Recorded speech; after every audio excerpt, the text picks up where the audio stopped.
On va aller rejoindre tout de suite Isabelle. Bon début de journée. Bonjour Jean-François. On va revenir sur l'accident de la 30 la semaine dernière. On a reçu en studio, il y a un peu plus d'une heure, Caroline, qui est la conjointe de Tania, la mère d'Eliott. Oui. Ils sont morts les deux. C'est épouvantable. Moi, j'ai trouvé ça très, très dur à faire cette entrevue-là. C'était très touchant. Et elle n'est pas dans la colère, mais elle pose des questions, parce que c'est un camionneur qui les a happés. Elle pose des questions sur le contrôle du camionnage au Québec. Et elle a bien raison. Et j'ai vu cette entrevue comme vous et j'ai été très touchée par son témoignage. Et je me disais, mon Dieu, mais c'est tellement le symptôme de notre société où on ne s'occupe pas des dossiers importants. Et l'exemple de la 30 où ce camionneur le dit lui-même, il n'a pas freiné. Il a freiné trop tard. Il a freiné, il était sur la voiture. Probablement de la négligence, de l'insouciance, de la distraction, comme ça arrive un peu trop souvent là, sur nos routes. On le sait, il y a cet enjeu de l'industrie qui, malgré les recommandations d'à peu près tous les gens sur la route, là, que ce soit des automobilistes comme des camionneurs, récemment encore, je reparlais avec Marc Cadieux, que tout le monde connaît maintenant. Je pense qu'on l'a tous entendu dire à quel point, depuis les derniers mois, il faut à tout prix régler cet enjeu-là parce que sinon, ce sont des vies humaines. Et je me disais ce matin, en écoutant Caroline, mais mon Dieu, mais c'est l'exemple, c'est la sécurité du public, la sécurité des Québécois et des Québécoises, c'est ça qui devrait être la priorité du gouvernement Legault. Là, comment ça se fait qu'on ne réglemente pas cette industrie alors que tout le monde est d'accord pour le faire, qu'on sait qu'il y a un problème. Ceux qui s'en sont pas convaincus peuvent réécouter l'enquête de JE là-dessus. Je veux dire, on le voit tout à fait. On voit des gens ne pas être capables même de conduire comme il faut un camion. Si t'es pas capable d'avoir un camion dans les mains, n'en prends pas. C'est comme une arme. C'est littéralement une arme. La preuve, il y a eu ici mort tu sais, là, c'est une mère avec son enfant, mais combien d'autres, tu sais, sont impliqués dans des accidents de la route? Et alors, moi, j'en appelle vraiment au gros bon sens. Tu sais, c'est comme ça que notre premier ministre s'est positionné au début, tu sais, avec la CAQ. C'était le gros bon sens. Les Québécois veulent qu'on agisse sur ce qui est important pour eux.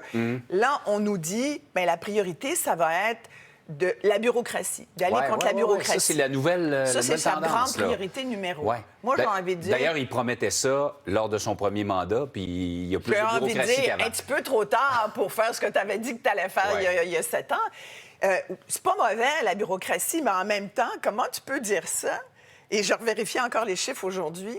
Ce gouvernement-là, au cours des 5 dernières années, les postes qui ont été créés au Québec en emploi, c'est en fonction publique. Je veux dire, c'est les nouvelles jobs, c'est des jobs au gouvernement. Fait tant mieux pour les fonctionnaires qui ont eu des jobs, mais je veux dire, on a un État aujourd'hui, après 7 ans de CAQ, beaucoup plus gros qu'il était. Alors, je comprends là, que sa priorité, c'est de dire, j'aurais dû m'occuper de la taille de l'État, comme il l'avait promis, mais on ne peut pas aujourd'hui prétendre que ça devient la priorité nationale. J'ai l'impression qu'on a perdu, si c'est ça, Jean-François, je m'inquiète.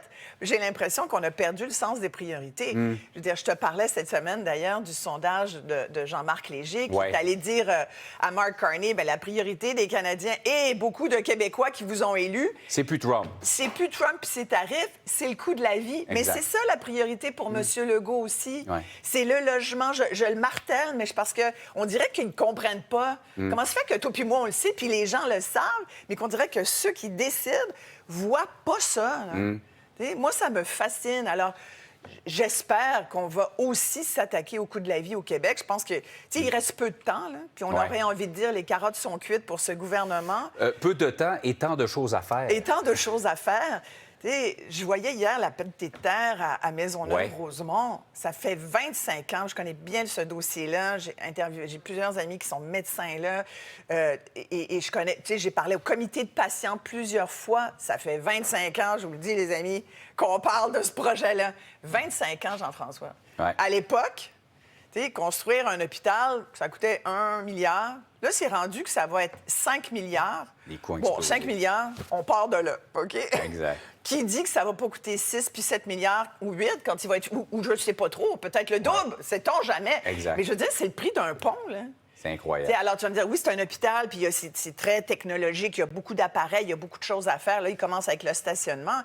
Mais je veux dire, encore là, sens des priorités, il y a eu un mouvement pour rappeler le gouvernement à l'ordre là-dessus. Ouais. Parce qu'au début, là, j'aimerais bien le rappeler, c'était non, Nani, non, on le fera pas, on n'a pas d'argent. Hein? Exact. Alors, hier, on se pétait les bretelles puis on brassait de la terre, Ça.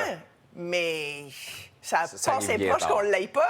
Hey, il nous reste très peu de temps, mais je Oui. veux qu'on parle de la DPJ, parce qu'on Oui. en a beaucoup parlé cette semaine avec le rapport du coroner sur la petite fille de Granby. Oui. Sur le terrain, les choses n'ont pas vraiment changé. Écoute, j'ai beaucoup été interpellée par le ministre Carman qui disait, à la suite du rapport de la coroner Kamel cette semaine sur la mort de la petite fille, qui disait d'ailleurs elle-même, on n'est pas à l'abri d'un autre incident, un autre drame du genre. Et le ministre Carman nous disait, écoutez, c'est épouvantable, puis je m'engage pour nos enfants, mais ça a beaucoup évolué, on a fait des choses. Mais moi, j'ai parlé à beaucoup de gens et beaucoup me disent, on n'a pas fait assez en tous les cas. Je vais écrire là-dessus en fin de semaine dans le Journal de Montréal, si ça vous tente de lire mon article, puis je reviendrai là-dessus parce que moi, je pense qu'on n'a pas fait assez. La meilleure preuve, c'est que même pour la commission Laurent, on n'a pas fait assez, Jean-François. Sur les 55 recommandations, il y en a très peu qui ont été mises en vigueur. Le fameux comité qui devait, en 2022, qui a été créé un an après pour vérifier qu'on mette bien en place, en vigueur, ces recommandations, il n'existe même plus. Écoute, on a appelé au ministère. On est passé à autre chose. Ils savent même plus qui s'occupe de quoi. Peux-tu... On vient à la bureaucratie. Non, Voilà. mais si la mort d'une petite fille n'est pas assez pour changer les choses, qu'est-ce que ça va prendre? Je ne sais pas ce que ça va prendre. Sincèrement, c'est un peu dramatique d'en être rendu là.